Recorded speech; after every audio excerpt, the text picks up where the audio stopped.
Bismillah, elhamdülillah, ve salatu ve selamu ala Resulillah. İşgal değil, başkaldırı. Son yüzyılda işgal güçlerinin saldırısı sonucu binlerce Filistinli şehit edildi. Milyonlarca kadın eşini ve evlatlarını İsrail'in hukuksuz saldırıları sonucunda şehit verdi. Çiftçilerin ekinleri talan edildi.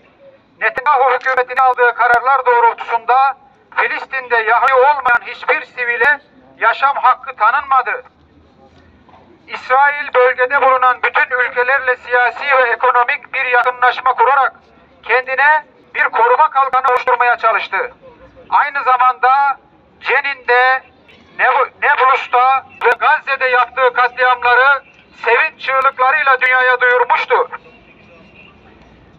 Irkçı rejim, İsrail'in alışkanlık haline getirdiği her kutsal gün ve gecede saldırma ve katletme geleneği son yıllarda bir öldürme yarışına dönüşmeye başlamıştı. Artık yeter. Bizler Davos'ta, Mavi Marmara'da ve sonrasında yaşanan tüm süreçte şunu net bir şekilde öğrendik.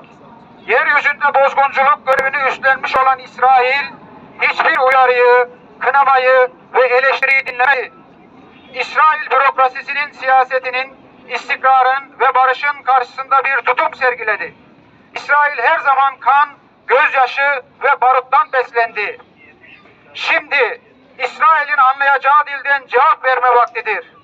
Şunu çok iyi biliyoruz ki bu ateş İsrail'in başlattığı ve bir bumerang etkisiyle kendisini yakacak bir ateştir. Filistinli direniş grupları İsrail'in vahşi politikalarına karşı sivilleri hiçbir zaman hedef almamış ve sadece askeri unsurlara saldırıda bulunmuştur. Şunu iyi bilmeliyiz.